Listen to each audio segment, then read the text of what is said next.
Hi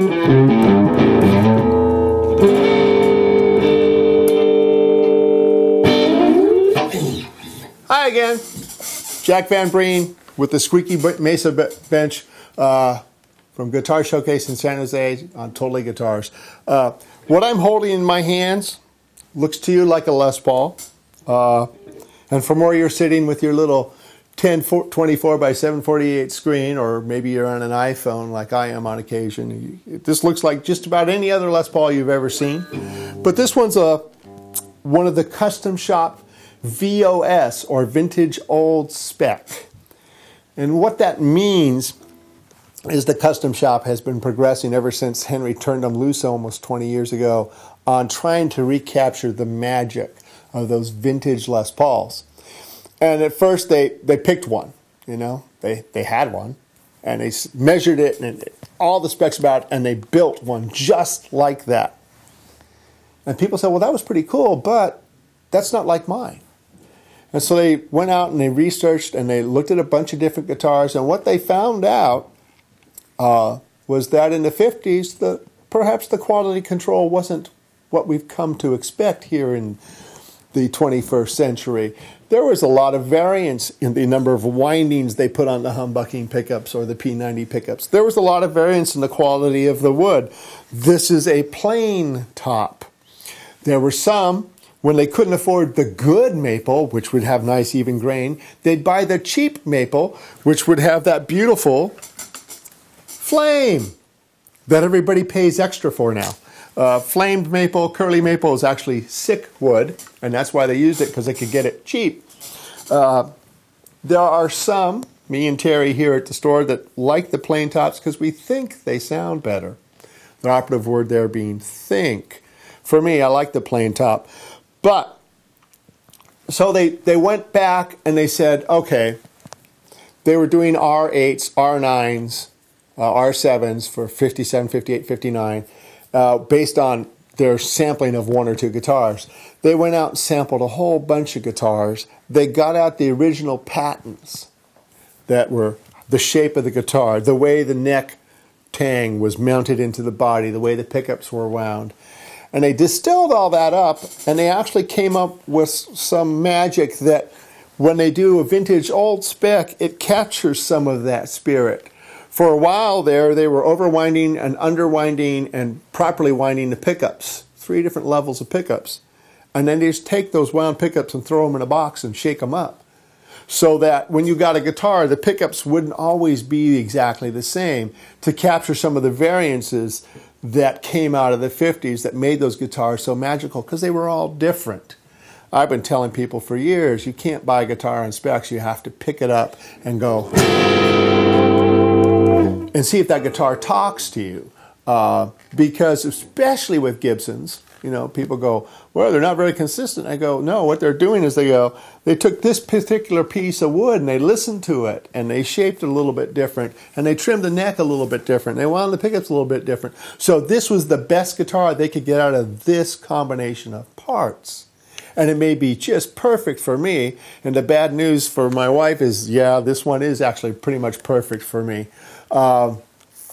It's a bad news guitar. In the business, when you pick up a guitar in the store and you go, oh crap, I'm going to have to buy this one. I was just up at the Marin Guitar Show playing this and I'm going, Gary, we need to talk. Anyway, I digress. So they've distilled all that knowledge and they kind of try and make the guitars with a little inconsistency, which was part of the magic of all those guitars of the 50s. The nice thing is even a bad Les Paul, by some person's specs, is still pretty darn good. It's like Woody Allen said about pizza, you know, there's good pizza and there's bad pizza, but still, dude, it's pizza. It's good stuff. Anyway, this is a 58. And normally on the street you can get these for about, you know, between $3,700, $4,000, something like that. In 58, they started slimming the neck down from the big baseball bat neck of the 57s. You know, so it was a little bit easier to play. The mass of the neck, of course, changes, and when you change the mass of the neck, that changes the tone some. It makes it a little bit lighter tone.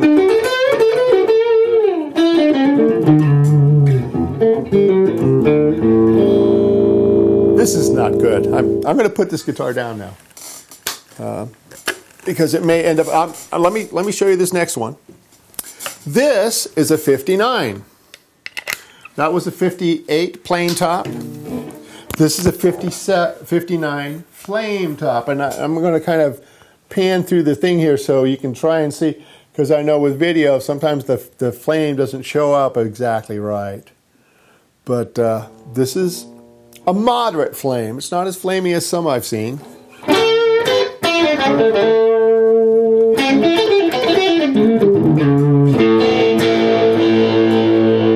And I can feel here, I don't know if your audio is going to be good enough to catch the nuances.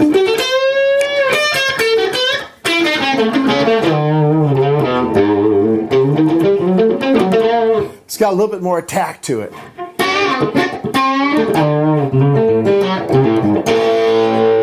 A little bit more energy out of the guitar. The big difference is I know it, and I don't like to claim to be a know-it-all, so I'm not, but the biggest difference, when they went to 59, the neck is carved, the body's carved, and they put a slot in here for the neck, and they have a piece of the neck inserts into the body called a tang. It's kind of a wedge-shaped piece of wood, and then 57, 58 came to about this far, and that was good enough. And then after they put the body on, they'd route part of the neck out and put the pickup up. When 59, they came up with this idea, what if we made that neck joint all the way about to between the pickups, right here in the middle, nice long tang. So they tried that, and they discovered that it changed the tone of the guitar in a positive way. You get a little bit more sustain, a little bit thicker tone, but more tack and bite. So that was the upside. The downside is it's a lot more difficult to construct a guitar like that. And what happens when you're building a guitar like this and you put that in there and you put the pickups on and you put it all together, that's when you find out whether or not you got this neck angle here relative to the body any good or not. And at that time, you've built the guitar, you've put all the labor into it, and you go, oh wow, the strings are never going to work on this guitar. And what Gibson has to do at that point is take that whole guitar and take all the electronics and hardware off of it, but they throw all the wood away. All the lacquer, all the labor of putting that together, and they start over to build one with the proper neck angle, because the longer tangers are more complex construction. That's why a guitar with a long tang, a 58 or a 59 or a 60, costs between $57,000 and $6,000 as opposed to $37,000 and $4,000. There's that extra complexity of construction that gives it a little bit better tone. And that's why I always recommend my clients that are looking for a vintage old Spec Les Paul that they should start with the 57s and 58s first. Because if they find one of those they like, they just save $3,000. It's kind of logical, don't you think? Still,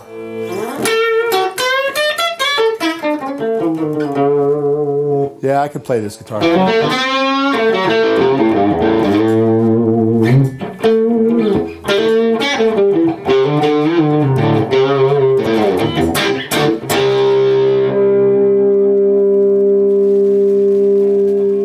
Anyway, Jack Van Breen from Guitar Showcase in San Jose for Totally Guitars. Thank you very much.